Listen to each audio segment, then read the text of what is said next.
সুপ্রিয় দর্শক শ্রোতা, সবাইকে শুভেচ্ছা জানাচ্ছি। আমি নূরে মোস্তফা বাবু।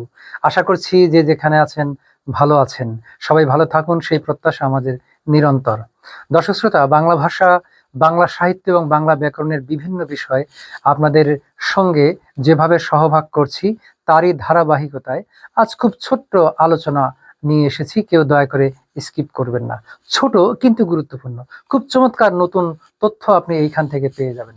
আমরা দৈনন্দিন জীবনে আমাদের মনের ভাব প্রকাশ করার জন্য যে ভাষা ব্যবহার করি, সেই ভাষার যে শব্দ, এই শব্দগুলোর অর্থ কিভাবে গঠিত হয় তার কিন্তু নানান কলাকৌশল বা নানান পদ্ধতি রয়েছে।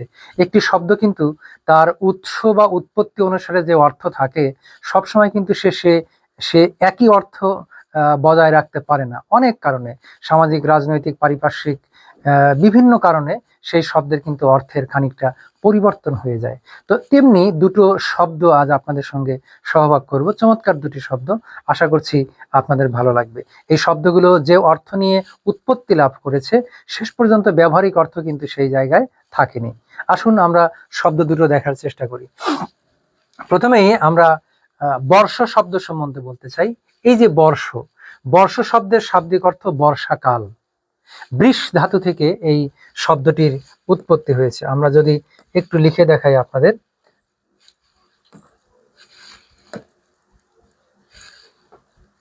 হ্যাঁ, বৃষ, এই যে বৃষ ধাতু, বৃষ যোগ অ এই মিলে কিন্তু শব্দ হয়েছে বর্ষ। বৃষ যোগ অ, এই বৃষ মানেটা কি তাহলে? এই বৃষ মানে বর্ষিত হওয়া, ঝরে পড়া।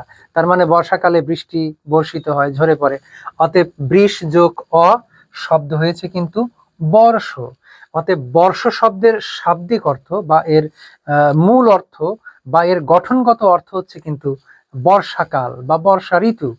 কিন্তু আজকাল যুগে আমরা কি বর্ষ শব্দ দিয়ে তাই ব্যবহার করি এখন? না, আমরা বলি যে শিক্ষা বর্ষ, মানে শিক্ষা বর্ষ দ্বারা এখানে কি বর্ষাকাল বোঝাচ্ছি? না, বোঝাচ্ছি কি? বছর, তাই না?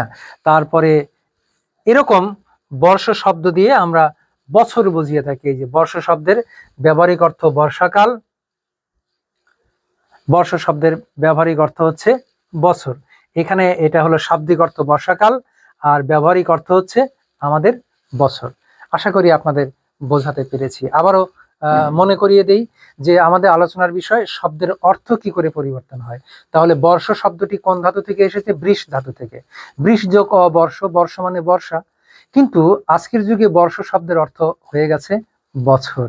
আমরা বলি শিক্ষাবর্ষ, নতুন বর্ষ, নববর্ষ, তার মানে কি? নতুন বছর। অতএব বর্ষ কিন্তু তার সেই বর্ষা অর্থে, মূল অর্থে এখন কিন্তু ব্যবহৃত হচ্ছে না। আরেকটি শব্দ আমরা দেখে নেই, সেই শব্দটি হচ্ছে অন্ন। এই যে অন্ন শব্দ, এই অন্ন শব্দের শাব্দিক অর্থ কি? একটা সময়ে অন্ন শব্দের শাব্দিক অর্থ ছিল যে কোনো রকমের খাদ্য, যে কোনো রকমের আহার্য দ্রব্য বা খাদ্য, সেটাই হচ্ছে অন্ন। কিন্তু অন্নের উৎপত্তিগত অর্থের জায়গায় অন্ন আর নেই। এখন আজকের যুগে অন্ন শব্দের অর্থ কি হয়ে গেছে? আজকের যুগে অন্ন শব্দের অর্থ হয়ে গেছে ভাত। অনেক খাদ্যের মধ্যে কেবল ভাতকেই আমরা অন্ন বলে থাকি। এভাবেই অজস্র শব্দ, হাজার হাজার শব্দ, তার উৎপত্তি হয়েছে একভাবে, কিন্তু পরবর্তীতে নানা কারণে তার ব্যবহারিক অর্থ কিন্তু পাল্টে গেছে। এই বিষয়গুলো খুবই মজার। যদি একটু একটু করে আপনি পড়েন, তাহলে আপনাদের ভালো লাগবে।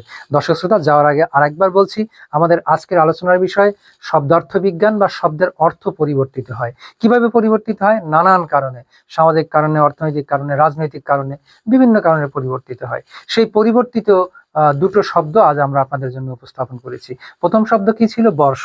বর্ষ শব্দের শাব্দিক অর্থ বা মূল অর্থ কি ছিল? বর্ষাকাল বা বর্ষা ঋতু। কিন্তু আজকের যুগে বর্ষ শব্দের ব্যবহারিক অর্থ হয়ে গেছে বছর। আরেকটা কি ছিল? অন্ন। অন্ন শব্দের শাব্দিক অর্থ হলো যে কোনো রকমের খাদ্য, কিন্তু আজকের যুগে অন্ন শব্দের অর্থ হয়ে গেছে ভাত। আশা করি তথ্যগুলো মনে রাখবেন এবং আগামীতে এরকম আরো চমৎকার বিষয় নিয়ে আপনাদের সামনে উপস্থিত হব। সবাই ভালো থাকবেন, সুন্দর থাকবেন। শুভ বিদায়।